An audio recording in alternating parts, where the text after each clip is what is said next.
Hey everybody, welcome to the real United States. And this fellow sitting next to me, this lovely statue, is our 32nd president, Franklin Delano Roosevelt. Now, Roosevelt contracted polio in 1939 and never regained the use of his legs.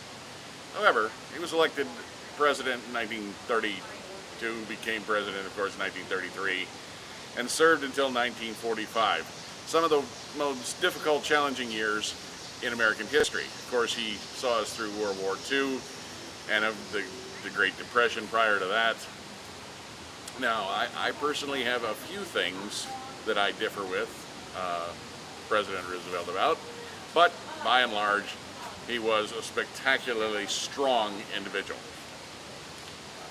Now, when he was asked in 1941 how he would like to be memorialized, he said, "I would like something like this," putting his hand on the desk in the Oval Office, and saying a simple block of stone that says, "In memory of."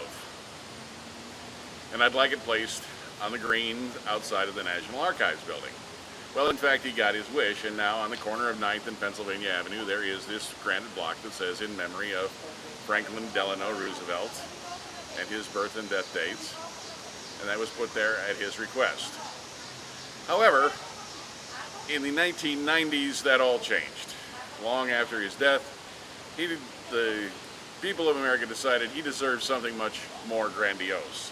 And so now we are standing in the Franklin Delano Roosevelt Memorial, which is a 7.5-acre behemoth made out of granite that you can't believe, right on the banks of the tidal basin, halfway between the Lincoln Memorial and the Jefferson Memorial. So we're going to take you around and show you a little bit about our 32nd president. Now, as I said, there is a mass of these huge granite walls made out of huge granite blocks making up this entire monument. I had no idea it was this big, and I've been by it many times. But one of the things that caught my eye is this plaque. It's a solid bronze plaque. This is 1933. This was the year that President Roosevelt took office. It is such a magnificent example of our symbol of America that I wanted to share that with you while we were here. Now, in this huge 7.5-acre monument, this is just one of two full-size man-made waterfalls that they have here at the memorial. It's beautiful. I'm sure you can hear it. You can probably barely hear me over it, but this is one of two waterfalls. And the significance of this particular shot, folks, is not so much the waterfall, but the wall behind me. And unfortunately, because of the time of day we're shooting, you can't really see all that well, but this is perhaps President Roosevelt's most famous quote. "The only thing we have to fear is fear itself." And since most of you know that right now I am battling cancer, this is especially touching to me on this day. I'm only a couple of days away from my surgery, and so, yeah, the only thing we have to fear is fear itself, and that is probably his most quoted and most famous quote. But this entire place is festooned with carved granite blocks with his very, very moving and meaningful quotes. Now, Roosevelt was the first of our presidents to address the nation over mass communications.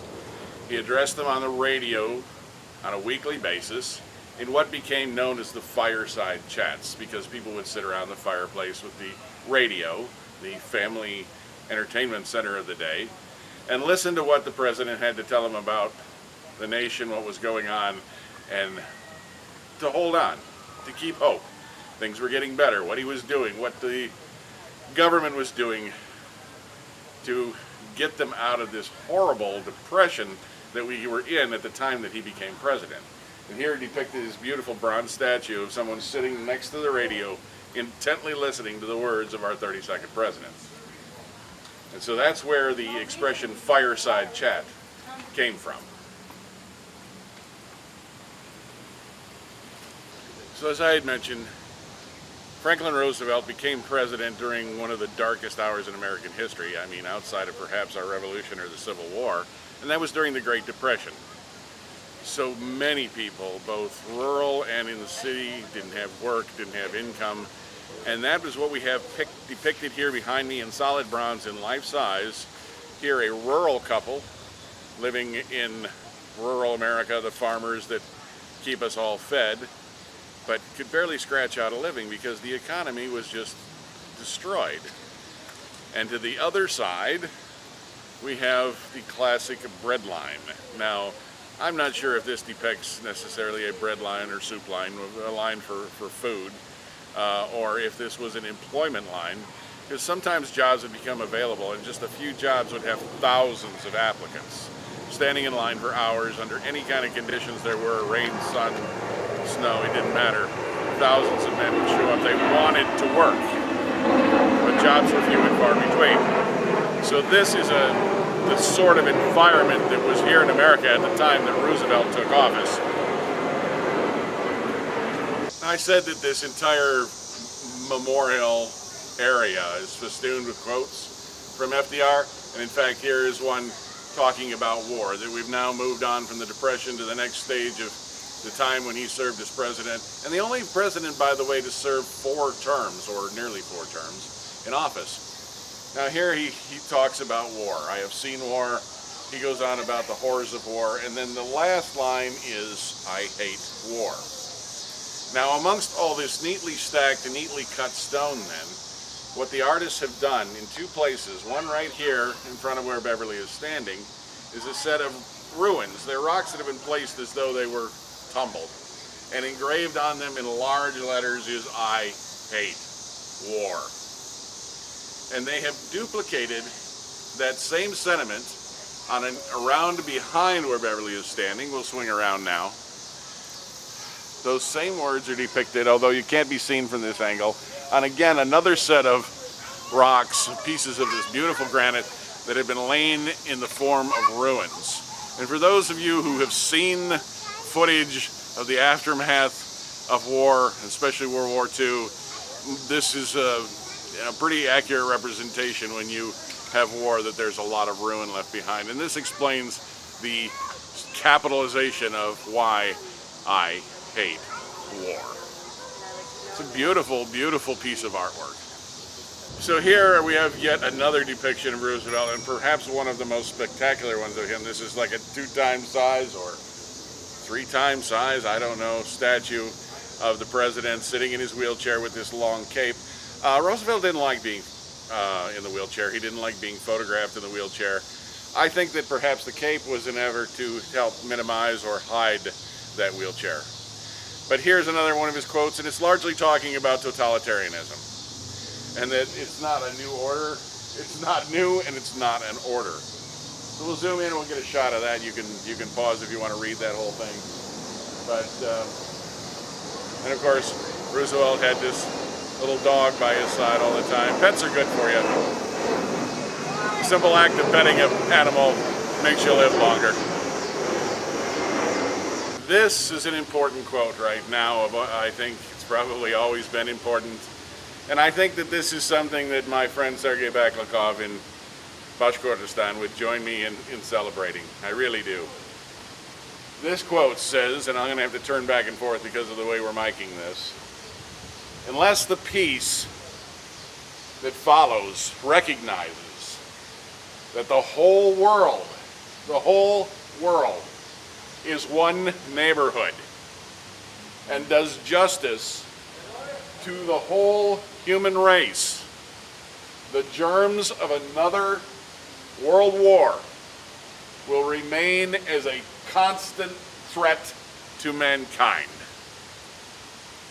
Yeah, folks, I think on this channel, and I think on my friend Sergei's channel, that we both try to impress upon everybody that we are all one neighborhood on this planet.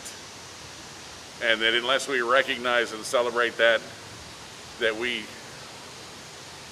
well, the germs of another world war continue to fester. Beautiful quote, beautiful. And of course, in this vast array of granite, there is this niche in the wall with this beautiful statue of the First Lady Eleanor Roosevelt, wife of the President, who was also the first United States delegate to the United Nations. Now, Eleanor was a spectacular woman in her own right, but it's beyond the purview of this video at this time. But it was nice that they included this beautiful statue of the First Lady in this monument to the President. And this, of course, shows her much later in life, but always looking ever so dignified and stoic. And she had to be stoic as she watched her husband's health deteriorate and managed to keep on in spite of that. A very, very strong woman indeed. So this is the second of the two massive waterfalls, which are actually fountains, here at the Franklin Delano Roosevelt Memorial here in Washington, D.C., and it is gargantuous. This is probably the largest fountain in the D.C. area. It's the largest one I've seen. I don't know if you can really tell looking at it, but this thing's probably 60 or 80 feet wide and 15 feet high. I don't know. It's a far cry from the simple stone block that the President asked for while he was still alive. But it's a beautiful, beautiful statement to our late President. And again, I didn't even realize this was here. We're only a few feet from the tidal basin. We come down here every spring to see the cherry blossoms, and I didn't realize that this huge fountain was here. It is just a massive work of art. So that is the highlights, at least, folks, of the Franklin D. Roosevelt Monument Memorial here in Washington, D.C. by the tidal basin. I hope you've enjoyed your visit here. If you get a chance, you're going to be in the D.C. area, you should stop by and see this. You really should. It's much more impressive in person, I think, than it would be on camera.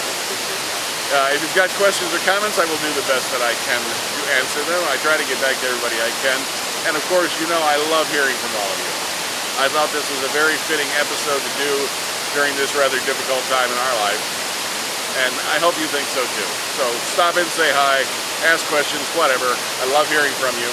If you're new here, click subscribe and come along for the adventure, because boy howdy, I got a lot more to show you. And as always, thanks for watching.